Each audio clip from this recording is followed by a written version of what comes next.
Prepare to embark on a thrilling cinematic journey into the heart of the unknown. Welcome to Sector 7, where the depths of the ocean conceal secrets, mysteries, and unimaginable horrors. In this pulse-pounding adventure, courage will be tested, alliances will be forged, and the true nature of humanity will be revealed. Get ready to dive into the abyss, as Sector 7 takes you on a ride you won't soon forget. In 1985, a crew is working hard in an oil rig called Sector 7. When one of the drills is having trouble, a man goes underwater in a submarine and discovers the drill is stuck. In order to fix it, he puts on underwater gear and leaves the submarine, which allows him to see a huge and beautiful sea creature swimming by. At that moment, the seafloor cracks, the ground starts shaking, and some mysterious little glowing creatures begin swimming around the man. He tries to touch one of them, but as soon as he stretches his hand, the pressure of the water suddenly rises and starts pushing the man and the submarine upwards. The man holds onto the drill and tries to use the radio to call for help, but now the little creatures are attacking him and everything goes black. Years pass and it's now 2011. The current crew in Sector 7 is having a problem with the riser, so Hye-jun instructs them to lock the valves while she controls the pressure, during which she accidentally hurts her shoulder. With lots of coordinated effort, the team holds onto the valves as the pipe is slowly lowered. This pipe almost hits a man in the head, but they move away just in time and manage to fix the riser before it gets worse. Afterward, the team discusses the fact they can't seem to find oil. They consider Hye-jun to take unnecessary risks and be too impulsive, which triggers an argument. Hye-jun refuses to give up and swears she'll find oil sooner or later. Meanwhile, another employee scolds a young crewman and puts him in crazy positions for almost dropping the pipe on his head earlier. The poor youngster is scared and holds onto the pipe, which causes a weird liquid to come out of the platform. This liquid also brings out a little glowing creature that the men don't recognize. Back to Hye-jun, she's at the clinic so Dr. Moon-hung can look at her injury. Dong-soo comes to tease Hye-jun for this and tries to flirt, still not understanding that she isn't interested. The rest of the crew works on catching a bunch of those little sea creatures and puts them into an aquarium to study. Marine biologist Yun Young explains that the creatures are from a chemosynthetic ecosystem, which exists under ours, but she doesn't understand how they found their way into Sector 7. While she's distracted talking to the others, Kai soon reaches inside the aquarium and retrieves one of the creatures. However, the little animal immediately puts out its tongue and hits Kai soon on the face. Moments later, Kai soon has a huge wound on his lips. When Yun Young is taking the elevator, Kai soon stops the doors and tries to give her a gift to confess his feelings for her, but she turns him down and forces him out of the elevator. Sometime later, Captain Wang announces they've received orders to leave the rig.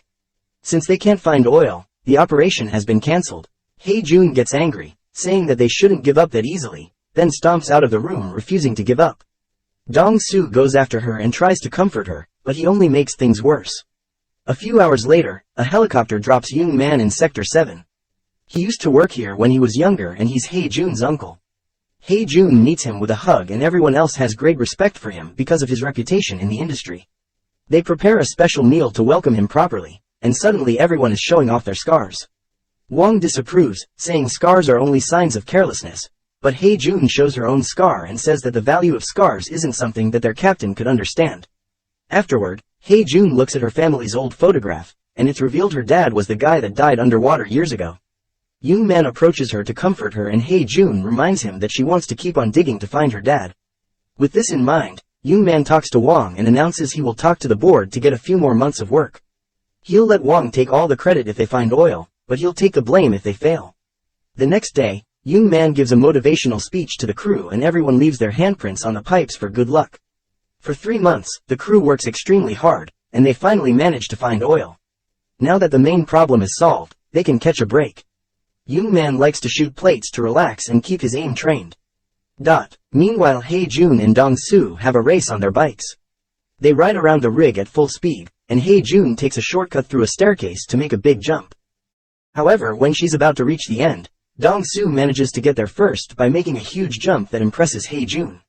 Dong-soo reminds her that if he won she had to kiss him, but she's cheeky and barely pecks his face instead of giving him a proper kiss. Afterward, Hye-jun and one of the crew members put on their gear and dive into the sea to check the structure underneath the rig. When they check the pipe, they notice damage on the metal and begin working on fixing it. Up in the rig, a strange presence begins sneaking around and hits the rope that is holding Hye-jun's crewmate, which begins pulling him in. The crew notices this and tries to pull up, but instead the rope breaks and the man dies while falling to the bottom of the sea. At that moment Hye-jun's tools malfunction and knock her out, so the crew has to pull her out of the sea using the other rope. Suddenly she sees herself surrounded by weird-looking jellyfish, and among them she finds the dead face of her friend, but this turns out to be a dream and Hye-jun wakes up in the clinic. She has a breakdown because of grief, and Young-man comforts her before sending her to her room to rest. Yen-young visits her and wants to tell her something very important, but before she can say anything, she's interrupted by the others and leaves.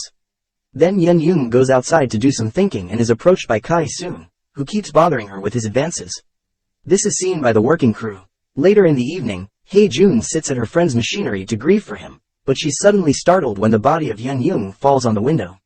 She's taken to the clinic and Moon-hung inspects the body, deciding that Yen-young ended things for herself. Hye-jun refuses to believe it because Hung-young wasn't in that state of mind. She also thinks the doctor is rushing the investigation.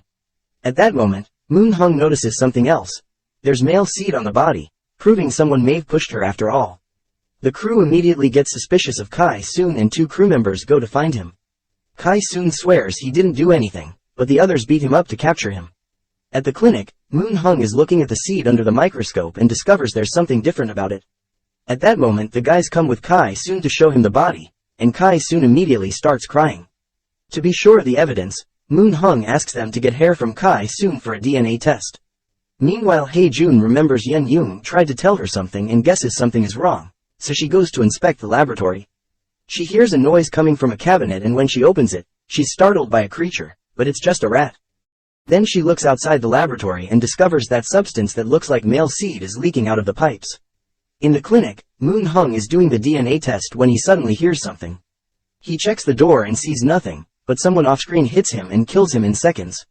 Back to Hye-jun, she continues to look around and finds the broken rope, but at that moment she hears someone running away. When she goes to check, she finds Wang, who tells her Moon-hung is dead. The crew gets together to discuss theories and discovers both bodies are gone. The guys think Kai-soon did it, but Young-man is skeptical. Meanwhile Kai-soon is tied up in the basement and begins shaking in fear when he sees a strange shadow approaching him. At that moment the crew arrives and finds a trail of blood and that seed-like substance that they follow to find Kai-soon hurt in a corner. At first they think he's dead, but when they come closer, Kai-soon wakes up and starts to freak out as he announces there's a monster in the building. Suddenly the entire rig starts to shake and Kai-soon takes the chance to run away.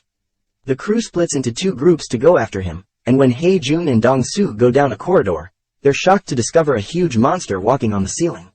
In another corridor, Kai-soon is trying to escape without being noticed, but the monster finds him and immediately kills him. Moments later, Hye-jun and Dong-soo make it to the generator room and discover the monster made a nest there. The whole place is now covered in goo and has the dead crew bodies in it, which has turned off the power. Afterward, the crew gathers in the comms room and Hye-jun tells them the monster is real. They try to make a call for help but communicators are down, so Young-man grabs his weapon and announces he'll be fighting back. Hye-jun, Dong-soo, and Wang decide to go with him, and they start making their way down the corridors to find the monster. Instead they end up finding another two crewmen, and the noise they make gets the attention of the terrifying creature, who shows up behind the duo. Hye-jun and Young-man want to shoot, but they don't have a clear aim. Young-man asks the guy to move the clutter, but he misunderstands and begins clapping instead. At that moment the creature reveals its long tongue and catches the crew member to begin tossing him around, hurting him by beating him against walls and clutter. Hye-jun and Young-man take the opening and come closer to shoot at the monster, allowing the two crew members to escape. The monster falls to the ground for a few seconds, but it turns out it's only taking a moment to recover from the bullet wounds and now it's ready to attack again. Then Young-man takes out a lighter and starts a flame before throwing it at the monster, who immediately catches on fire. Furious, it begins chasing the crew, who runs away and tries to close a door behind them, but the monster easily pushes it down. Next the crew gets inside the elevator, and the monster crashes against the door, unable to break this one. However, it finds the window and it breaks it to make its long tongue come through. The crew dodges every attack, and when Hye-jun sees an opening, she cuts the tongue down with an axe.